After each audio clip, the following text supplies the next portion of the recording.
akibat meluapnya Sungai Bengawan Solo melanda 4 kecamatan di Kabupaten Bojonegoro dan 6 kecamatan di Tuban, Jawa Timur. Pada sore nanti maghrib, perbukitan kota ini sudah Memasuki musim penghujan, bencana banjir mulai mengancam. Yang terkena imbasnya tentulah warga yang bermukim di kawasan rawan banjir. Banjir bakal melumpuhkan aktivitas warga. Jalur transportasi bisa terputus.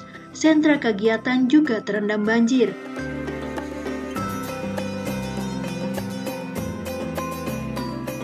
Sungai Bendung Palembang seringkali meluap dan mengakibatkan genangan seluas 285 hektar. Penyebabnya karena arus balik dari Sungai Musi.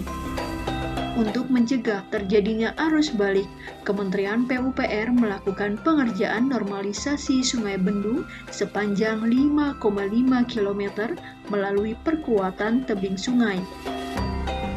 Selain itu, membangun pompa banjir di hilir Sungai Bendung. Pompa banjir ini dilengkapi dengan kolam retensi dan pintu otomatis. Kolam retensi dibangun di muara Sungai Bendung, luasnya mencapai 1 hektar, berkapasitas 50.000 meter kubik. Kolam ini digunakan sebagai tempat menampung air pada musim hujan.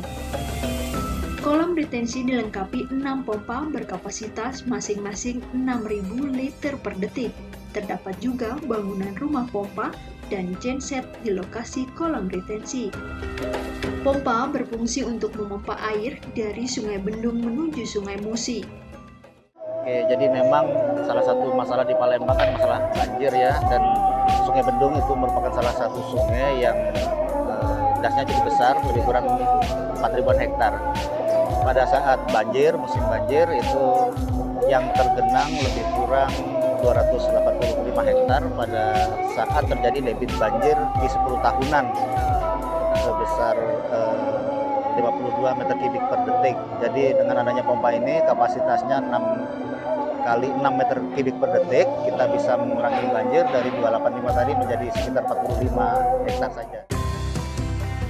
Lokasi pembangunan kolam dan pompa pengendalian banjir berada di Jalan Ali Gatmir, Kecamatan Ilir Timur 3, Kota Palembang.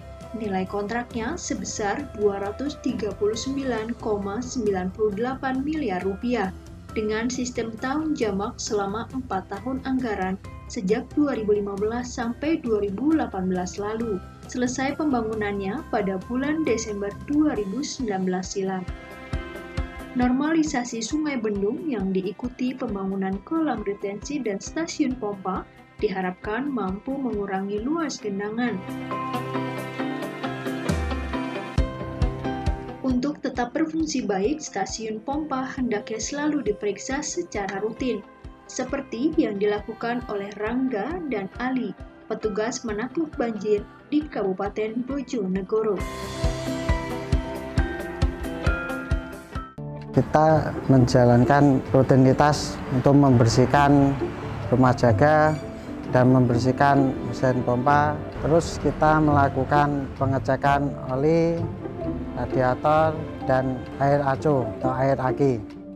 Kita mengoperasionalkan mesin pompa pada waktu hujan deras ataupun banjir. Jika terjadi hujan deras, pria berusia 25 tahun ini langsung memantau air indikator guna memastikan langkah apa yang harus dilakukan pada mesin pompa. Jadinya hujan deras di wilayah Bojonegoro, kita akan memantau air dari sungai, melihat PSK atau indikator warna hijau untuk melakukan pemanasan pompa. Terus air terus menaik ke indikator kuning atau PSK warna kuning, kita mulai pengoperasian pompa. Terus kita melakukan pemantauan lagi, ketinggian air mulai naik ke PSK warna merah, kita melakukan operasi pompa selama 24 jam. Bekerja sebagai petugas banjir di rumah pompa Karangpancar, Rangga seringkali mengalami masalah. Namun hal itu dilaluinya dengan kesabaran dan semangat kerja. Selama ini saya berkesan didatangi warga membawa bambu dan parang karena rumah warga kebanjiran hujan lokal. Warga itu tidak terima dan mendatangi tiap pompa. Saya bersih-bersih brengsek atau operasional pompa waktu banjir. Saya menemui ular lumayan agak banyak, minimal 10 hingga 15. Kebanyakan ular. Waktu kita bersih-bersih brengsek itu. Tapi yang banyak itu di Banjarjawa paling banyak. Berbeda dengan Rangga, Ali bertugas untuk mengoperasikan mobil pump. Pemanasan mesin pompa, selain pemanasan juga pengecekan pada aki, air radiator, terus oli pada mesin, terus BBM. Jadi mobil pump ini digunakan di saat hujan lokal sangat deras. Di saat itu ada genangan pada, misalkan pada jalan, pada rumah warga, kita operasikan. Dan bagaimana cara kerja mobil pump?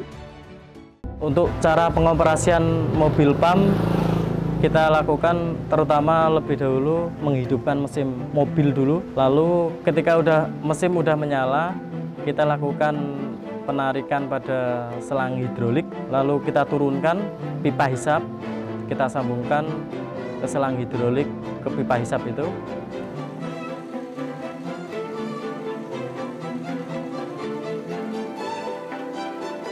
Lalu kita on-kan pada panel. Fungsi dari mobil pump yaitu dioperasikan di waktu ada genangan khususnya pada jalan, pada rumah-rumah warga yang tergenang. Kita bisa masuk ke dalam gang-gang tersebut, lalu kita operasikan mobil pump ini. Dengan itu kita bisa mengendalikan genangan pada jalan tersebut. Tak hanya Rangga dan Ali yang sigap saat terjadi banjir, hendaknya masyarakat juga dapat meringankan sebagian tugas mereka untuk selalu menjaga lingkungan, salah satunya tidak membuang sampah di sungai.